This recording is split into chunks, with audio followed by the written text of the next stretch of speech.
menyampaikan materi tersampaikan dengan baik gitu.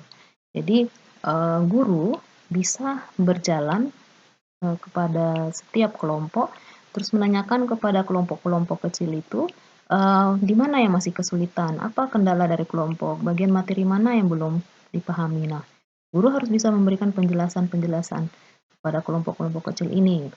Bagaimana caranya supaya semua siswa dalam kelompok itu, menangkap penjelasan dari guru ya.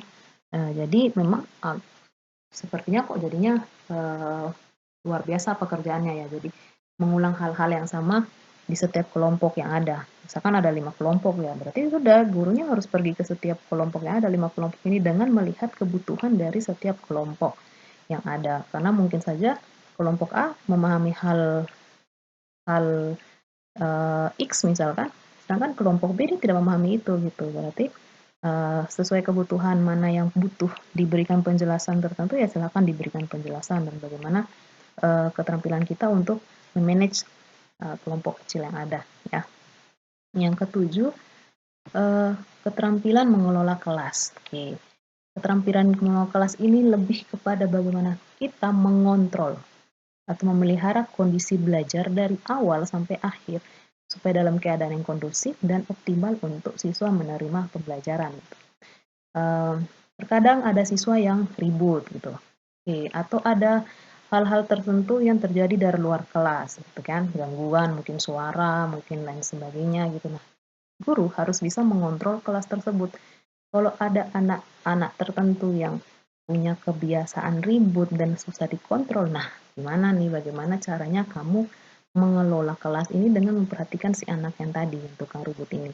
Itu bagian dari kerja keras kita sebagai guru. Atau juga apa ya, memastikan kelas dalam seperti yang tadi bilang, memastikan kelas dalam kondisi optimal ya. Atau ada anak yang terlambat, nah gimana nih caranya mengelola, menghadapi anak yang terlambat ini gitu ya, oke, dan lain sebagainya. Nanti, kalau ada lagi Ibu ingat nanti akan Ibu tambahkan ya tentang keterampilan mengelola kelas.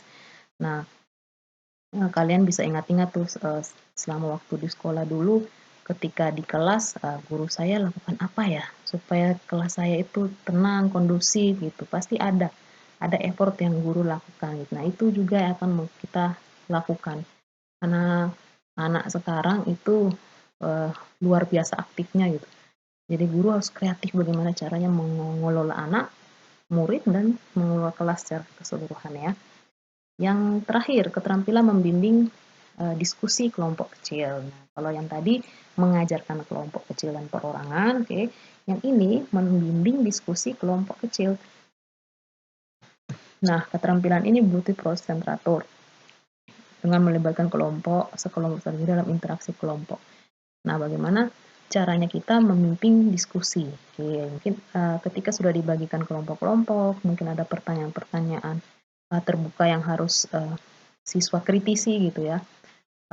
Siswa kelompok A dengan pendapatnya, kelompok B dengan pendapatnya, kelompok C dengan pendapatnya. Gimana nih kamu memanage diskusi kelas ini dengan baik supaya imbang kelasnya dan supaya tidak lari dari jalur apa yang kita bicarakan dan apapun banyaknya pendapat dari setiap kelompok, kamu harus guru harus bisa untuk mengarahkan nih, mengerucut ke jawaban yang tepat gitu.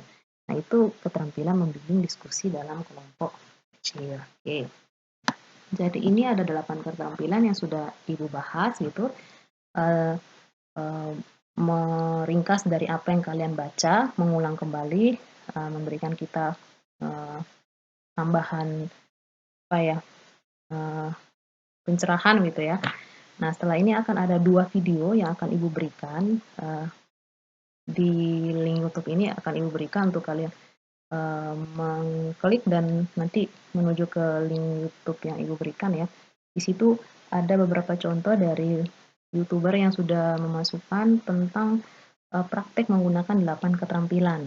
8 keterampilan mengajari. Silakan dilihat, disimak, dipahami gitu. Nanti akan ada beberapa pertanyaan akan kita lanjutkan di grup WA ya. Oke. Mungkin untuk pertemuan hari ini sampai di sini, kita lanjut nanti di grup WA. Oke, selamat pagi.